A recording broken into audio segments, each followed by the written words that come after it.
The beer market in India is around 444 billion rupees and is going to almost double by 2033. But this market has always been dominated by Kingfisher. Kingfisher has even captured more than 50% of the Indian beer market consistently in the last 10 years with their iconic beers. Kingfisher had become the go-to brand for anybody looking to have beer in India. Well, until this new age brand entered in 2015.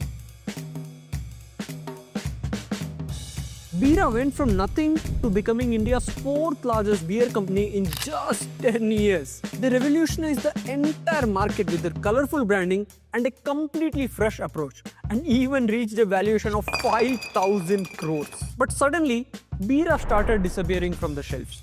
The brand was becoming extremely popular among the youth and suddenly is nowhere to be found. What exactly happened to Bira? Where did they go wrong? And are they going to make a comeback? Ankur Jain completed his bachelor's in the US. There he was introduced to the craft beer culture and he loved it. But what's a craft beer?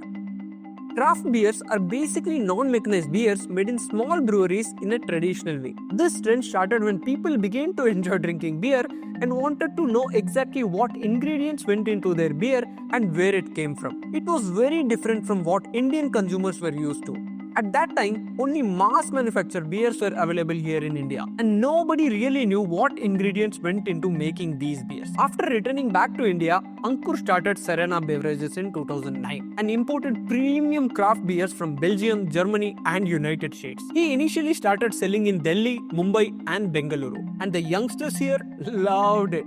Ankur noticed the huge gap in the market. India's beer market was dominated by strong beers like Kingfisher, Haywards, and Tuborg. These were high in alcohol and tasted very bitter. Every company was just focused on getting people drunk and no one really cared about the drinking experience. There was no product differentiator at all. Every bottle was the same. India's growing middle class and aspirational youth needed something different. On one side, there was this cheap and strong beer, and on the other side, expensive imported beers. Nothing in between. Ankur saw a potential for craft beers in India's growing beer market. He saw that Indian consumers are ready to pay slightly more for the taste, quality, and unique experience. After spending time understanding the market and taking many trips to Europe to test out the different exotic beers, in 2015, Ankur raised $1 million from his college friends and launched his own bottled craft beer under the name Bira91. Branding, design, and marketing. Simply having a good product is not enough to stand out in a crowded market. Sure, your product may taste different and have completely different ingredients. But how does the customer know this without tasting your product? Well, that's where product packaging comes in. Product packaging isn't just wrapping your product in a good looking wrapper. It's like the thumbnails here on YouTube. They kind of tell you what the video is about. Initially, the brand was named Biru, the generic name for beer in Japan. But after a registration problem in Japan, Ankur decided to call it Bira, which means big brother in Punjabi.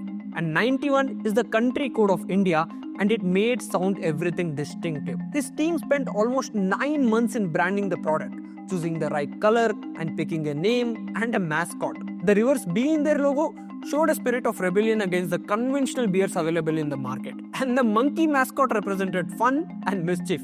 This perfectly captured the target audience's mindset. Everything about Bira's design, the color, the font made it look premium quality. According to Ankur Jain, most of their early success with Bira was because of the design and packaging of the product. Bira initially launched 2 flavors, White Ale and Blonde Lager. White Ale was a different wheat beer with no bitterness and soft finish. It was a bit sweeter and had more citrus flavor than normal beers. But people don't really like change, and introducing such a different taste can even backfire on you sometimes. So they launched their Blonde Lager that had a very similar taste to the conventional beer taste that most people were used to. Bira91 was selling beers that were never seen before in the market. But they didn't want to follow the normal marketing technique of using surrogate ads. You see, direct alcohol ads are banned in India. So alcohol companies usually advertise as CDs, water, and soda bottles. Bira didn't want to do this, so they focused only on distribution. They simply made the product available in a few pubs. The rest was left to the people who gave really good response to the product. After that, it was all word of mouth publicity.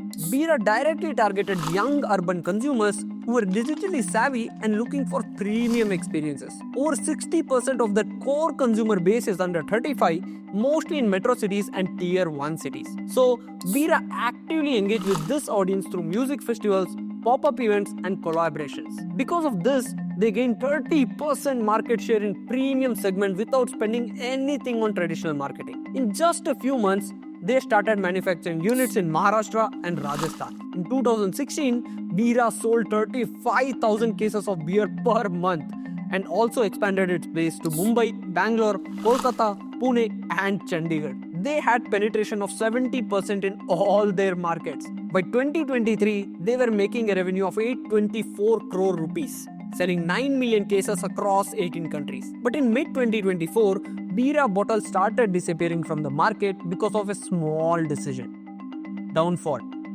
Bira's parent company, B9 Beverages Private Limited, planned to go public and issue an IPO in 2026. So, they made a small change and dropped the word private from their name. But this small change created a huge mess. Because alcohol rules in India vary from state to state, each state treated the new name as a brand new company. That meant Bira had to re-register all its products and labels in every market. Bira had to stop selling completely while getting new approvals. This sales freeze lasted 4 to 6 months in some major markets. Old stock worth 80 crores had to be written off because the labels didn't match the new name. Distributors stopped making payments and retailers started replacing Bira with other brands. Sales dropped from 9 million cases in 2023 to just 7 million in 2024. Revenue fell by 22% to 638 crores and losses shot up to 748 crores, which is more than their total revenue. Big markets like Delhi and Andhra Pradesh, which made up over 1/3 of their sales, became completely unreachable. Competitors like Simba, Being and Whitehall jumped in and quickly grabbed the shelf space and customers. The name change, which may have seemed like a routine corporate structuring, triggered a huge loss for the company. But Bira is fighting back. They're still determined to issue an IPO in 2026 if everything goes right. As of July 2025, markets like Delhi and Uttar Pradesh are back online, thanks to fresh licenses and new manufacturing partnership. Bira is now planning to raise 500 crores of structured debt deal from BlackRock. The plan is to use that money to buy out early investors and get some much needed working capital. On top of that, they have already raised big investments from Kin Holdings and Sequoia Capital. Bira is also investing over 200 crores to establish their own brewery in UP. This will strengthen local manufacturing and improve profitability. The company is aiming to double its production capacity in 2025 and is expanding its distribution network to over 600 towns and 20 countries. Do you think Bira can make a comeback after their dramatic journey? Let us know in the comments below. If you found this case study insightful, please hit the like button and subscribe for more such in-depth case studies and business stories. See you in the next one. Bye-bye.